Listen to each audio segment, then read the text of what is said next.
Hello, this is Joshua from Frost Dragon Designs, and today I'd like to talk to you about my Pizza Possum hard enamel pin. Where did this idea come from, you might be asking? Well, when a possum pin and a pizza pin love each other very much, something very special happens. I believe this pin design is actually my first true mashup of previous pin designs that I've created. I tried very hard to not have to create or invent any new art asset for this design. I tried to work only with assets from pins that I had already created. Namely, that would be the Trash Rolls D20 Possum and one of my Pizza Party pins. Now, the Pizza Party pins, there were a number of them. I had an octopus, a fairy, a dragon, a cat, a Boston Terrier. Most recently, I've actually introduced a fairly new one, a Corgi, but it really doesn't matter which one we use. So let's get into the design.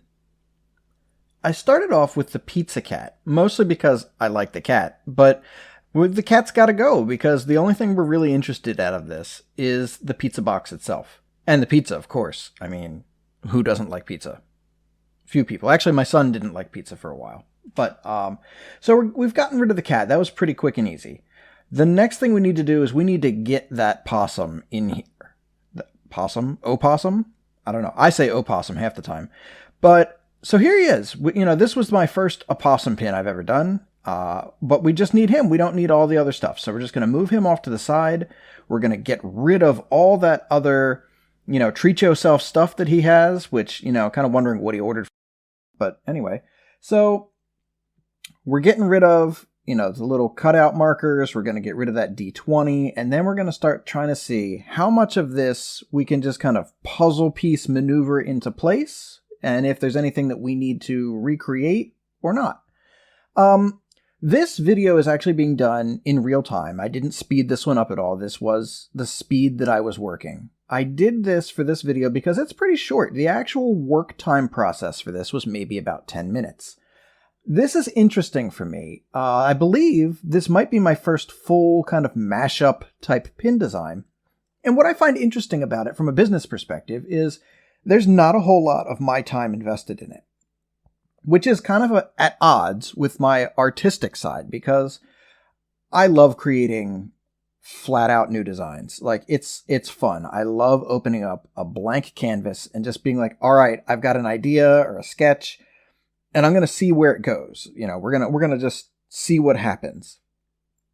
That's not really what's happening in this design. I have the idea, no sketch, but most of what I was hoping to do with this is actually work with existing art assets that I had already invested time creating and organizing them in a way that creates a new novel pin design.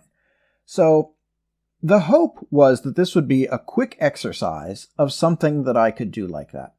What I'm doing now is I'm basically taking all these pieces and I'm pushing them all on one layer so that I can work with them more easily. I want to have that body piece be the very back and then I have the rest of it kind of floating in front.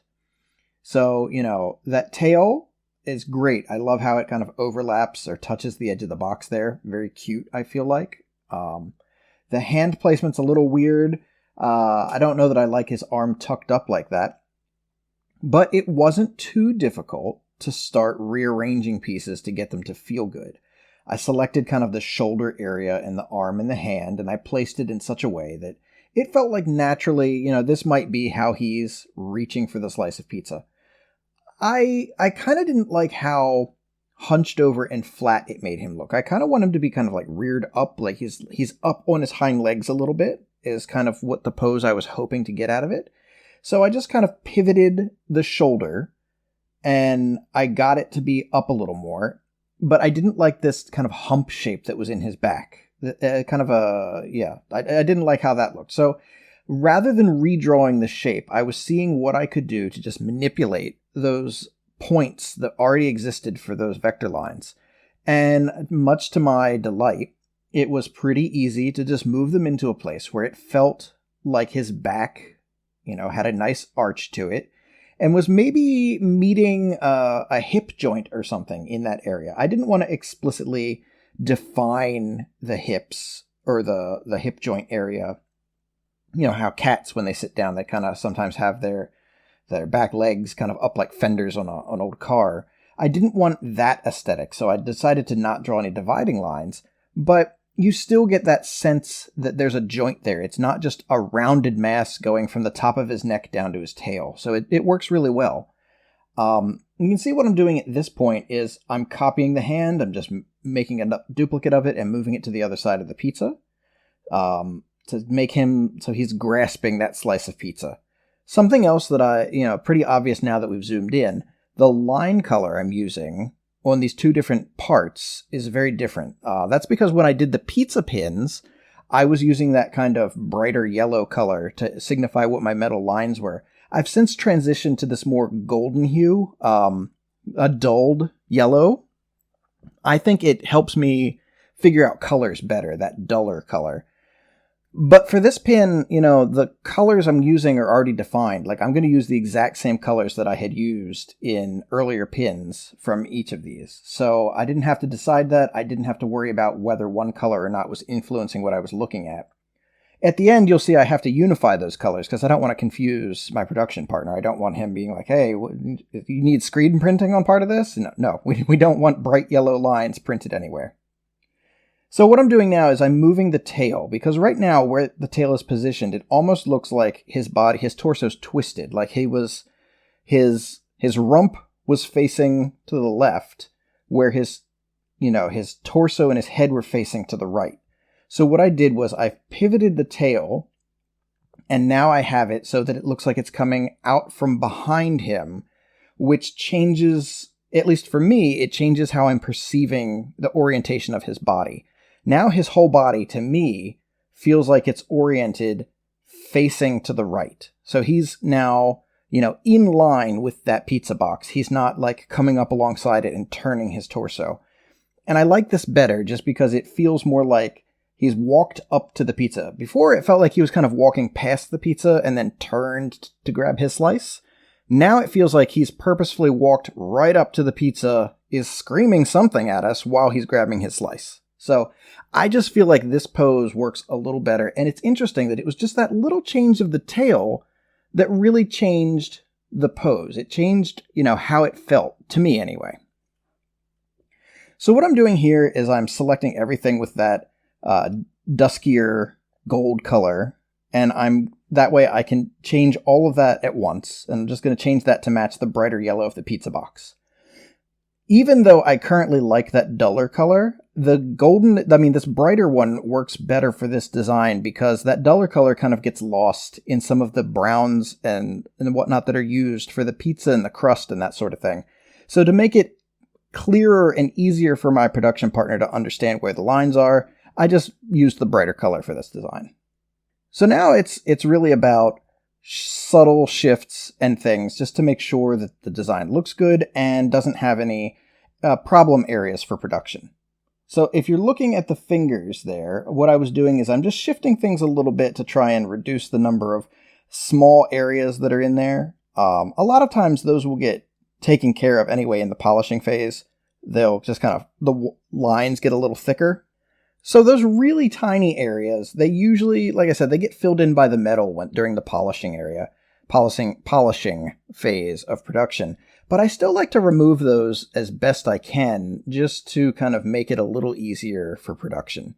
So really, right in between those little fingers is a problem area. I still see little pieces of pizza crust in between those tiny pink fingers of his.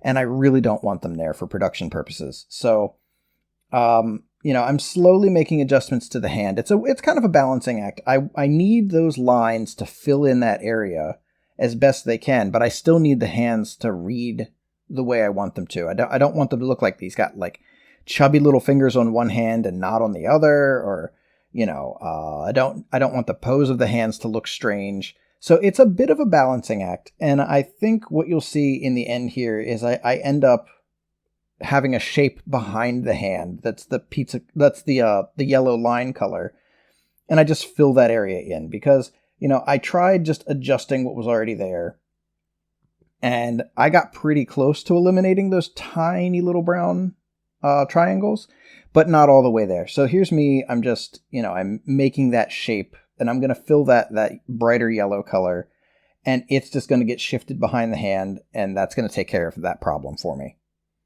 I do that kind of thing a lot in designs. I try not to have like random little pieces that are there to just kind of clean things up. I feel like it's a little better if I can clean it up with the actual lines rather than creating additional elements to clean things up, but sometimes it's just unavoidable.